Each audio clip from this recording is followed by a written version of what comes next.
En Sinaloa, el poder no siempre se mide por las balas, a veces se mide por quien llega primero a la frontera. Esta no es una historia de persecuciones ni de operativos espectaculares. Es la historia de cómo una de las familias más famosas del narcotráfico perdió su poder y se dieron cuenta que el poder no está en las plazas, sino en las negociaciones que se hacen bajo la mesa. Ovidio Guzmán se quebró en Chicago y con él se quebró la fachada del cartel de Sinaloa de la facción de la Chapiza, y lo que antes era un imperio ahora es solo un triste recuerdo. Dicen que vieron a los Guzmán en Chicago, pero también se dice que fue el último golpe a esa facción del cártel de Sinaloa, quedando al mando los del sombrero. La familia cruzó por el CBX, mientras los aliados les daban la espalda y reorganizaban territorio. Algunos vieron a los Guzmán en silencio, aceptando su destino. Hay una verdad que ya nadie puede negar: los Guzmán perdieron su tierra, Culiacán, su bastión que durante años el señor del sombrero dejó fuera su refugio y fortaleza. Hoy es solo un recuerdo. El adiós a Culiacán no es un futuro, ahora es su presente. Se fueron en silencio porque sabían que quedarse era morir a manos de los del sombrero. Ya no hay corrido que los salve. Ya no hay aliados que los respalden. Aquí no hay héroes, solo traiciones y factores económicos, y una guerra que ya no compra respeto. Hoy te voy a contar cómo los Guzmán dejaron de ser intocables. Y cómo la caída de Iván Archibaldo es cuestión de tiempo. Los Guzmán en caravana se entregaron en el CBX. El pasado 9 de mayo 17 familiares directos de Joaquín El Chapo Guzmán cruzaron tranquilamente de Tijuana a San Diego, usando el Cross Border Express, el CBX, el puente peatonal que conecta directamente con el aeropuerto de California en San Isidro. Pero no era un viaje de vacaciones. Griselda López Pérez, exesposa del Chapo y madre de Ovidio Guzmán, encabezaba la caravana. Ella, sus hijos, nueras, nietos y otros parientes cercanos tenían un mismo destino: entregarse voluntariamente a las autoridades de Estados Unidos. Lo hicieron sin show, sin camionetas. Según reportes, se fueron como los españoles con joyería, dinero, llevaban maletas de lujo y cerca de $70 millones en efectivo, y no iban huyendo en una desbandada. Iban cumpliendo un acuerdo. El precio de las decisiones. Uno de esos días en que cruzaron para solicitar asilo y protección federal, en lo que parece un movimiento calculado para salvarse de la guerra interna que ya les respiraba en la nuca.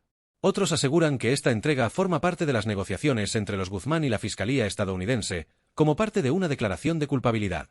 Pero hay un detalle que pocos notaron. No se escondieron.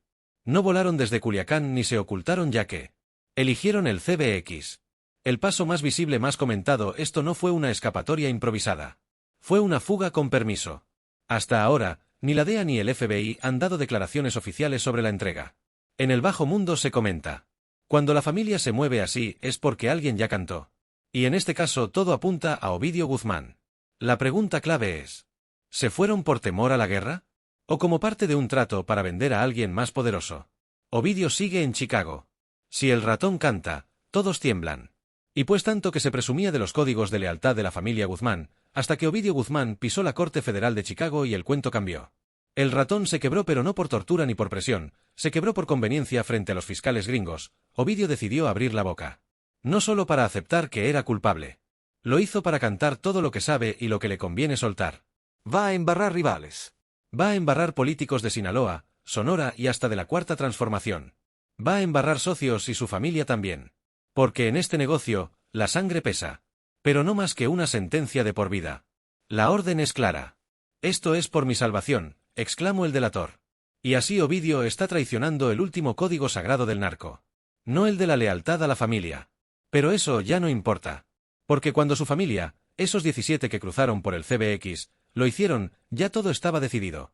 Y ya están bajo los paraguas de protección federal. Aquí no se trata de justicia, se trata de negocio y supervivencia. Y el negocio que hoy está sobre la mesa es vender información para sobrevivir.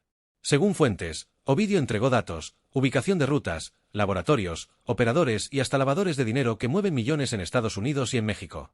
Pero la verdadera prueba está en las figuras políticas que durante años se disfrazaron de servidores públicos mientras cobraban su lealtad en fajos de dólares. Presidentes municipales, diputados locales, funcionarios de seguridad y empresarios con nexos en el narco. Todos están en la mira. Y también su propio círculo familiar, porque ellos también tienen lugar en esa lista. Porque a ese nivel, la traición no es personal, es estratégica. El ratón entendió algo que muchos en Sinaloa no aceptan: el silencio no te salva en un juicio cuando la libertad tiene precio. Y él ya está pagando con fechas, nombres y coordenadas. Es una limpieza selectiva conveniente para Ovidio, así es que prepárense porque temblara y se cimbrara desde Badiraguato hasta la mismísima Casa Blanca.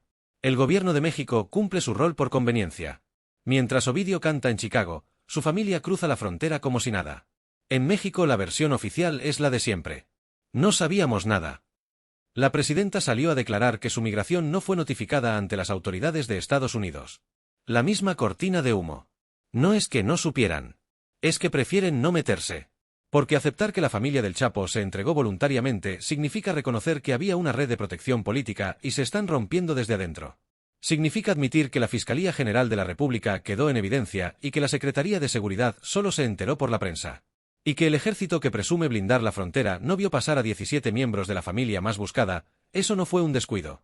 La verdad es que el gobierno federal lleva rato usando la figura del Chapo y sus hijos como fichas políticas según convenga la agenda. A veces los protegen, a veces los eximen, pero con dobles juegos de lealtades y control, se limitan a decir nosotros no pudimos hacer nada. Y mientras en México todo se maneja por la vía diplomática, los fiscales en Chicago ya están recibiendo nombres, rutas y cuentas bancarias gracias a Ovidio. El mensaje es claro, y en este momento el gobierno de México ya no controla la narrativa. Los acuerdos se están cerrando, pero del otro lado del río Bravo. Así que no es omisión. Es conveniencia política disfrazada de ignorancia institucional, y la pregunta no es si sabían. La verdadera pregunta es, ¿a cuántos más van a dejar caer mientras dicen que no pasa nada? El colapso de la chapiza, aliados que se voltean, territorios perdidos. Y una familia que ya quedó sola. Lo estamos viendo en tiempo real, y sin maquillaje. Es el desmoronamiento total de la facción de Iván Archibaldo Guzmán. Sus aliados le dieron la espalda. Les dejaron en la calle. El gobierno está desmontando su estructura. Y su propia familia pactó su salida. Por una razón. La falta de liderazgo de Iván. Durante años, Iván sostuvo más poder por inercia que por su capacidad de mando. La lealtad alcanzó su límite con la chapiza. Los señores del sombrero avanzaron sin freno, quitándoles territorios clave, terrenos que el M. Grande les compartió, ya que siempre fueron terrenos del señor Ismael Zambada. El gobierno, que antes les cubría la espalda, ahora captura operadores clave uno tras otro. Sus propias alianzas internas se rompieron.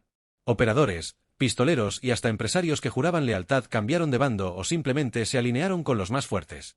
Porque la verdad es que nadie quiere hundirse en un barco que ya se está llenando de agua.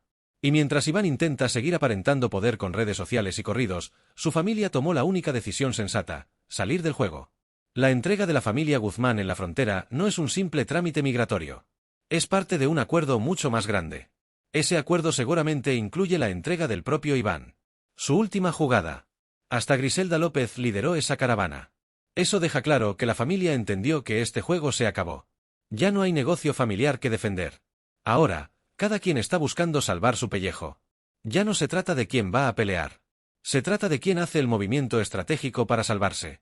La imagen de la facción del cartel de Sinaloa Unido de la Chapiza fue, es y será, siempre mito, y los que se quedaron con Iván es porque no tienen para dónde hacerse. Los del sombrero demostraron fuerza, poder y agallas, territorio y respaldo. El gobierno les dejó de servir de escudo y ahora, su propia familia prefiere negociar su cabeza antes de terminar enterrada con él. Así termina la historia de quien creyó que el poder era eterno solo por tener un apellido. El adiós de los Guzmán. Sin tierra. Sin poder. Sin regreso. Sin balas. Sin levantones. Sin corridos nuevos. Así, de este modo, los Guzmán firmaron su salida de Sinaloa. Perdieron la tierra que juraron defender. Perdieron el poder de caminar en sus propias calles. Perdieron hasta el derecho de presumir que Culiacán era suyo, su capital. Hoy su casa más grande es una corte de Chicago. La familia que antes paseaba en convoys blindados ahora cruza la frontera por el CBX como turistas de último minuto. Buscando ofertas de último día. De patrones, a paseantes con visa humanitaria. Qué bonito final para tanto cuento y tanto delirio de grandeza. La malliza les ganó la guerra en la calle. Sacando a todos a balazos. El gobierno les quitó todo. Y su propia familia prefirió negociar con la DEA antes de seguirles el juego ya vencido. Iván Archibaldo, ese que se creía emperador, hoy es rey, pero de un territorio imaginario, porque en la vida real, Culiacán ya no los quiere de regreso. La leyenda de los Guzmán se apagó como se apagan las luces en los antros al final de la noche, con la triste realidad que ya no traen con qué pagar la cuenta. Se acabó la fiesta, se acabó el apellido como su escudo, y ahora sí la familia Guzmán aprendió que no se debieron meter nunca con Ismael. Ahora esperamos que los del sombrero cumplan y no dejen a ni uno de los que andaban en la calle dañando gente inocente, halcones y punteros que desgraciaron a familias completas y se creían intocables por tan solo charolear de que eran de la chapiza. Son los típicos escandalosos de las motos, con el escape ruidoso, escandalizando a toda hora y atacando a la gente. Gente de pueblo, gente que sirve, gente de bien, en sí, gente que respeta los códigos de los del sombrero y no se mete con nadie. Se espera justicia, señores del sombrero, sabemos que son gente humilde y están con el pueblo de bien. No sé.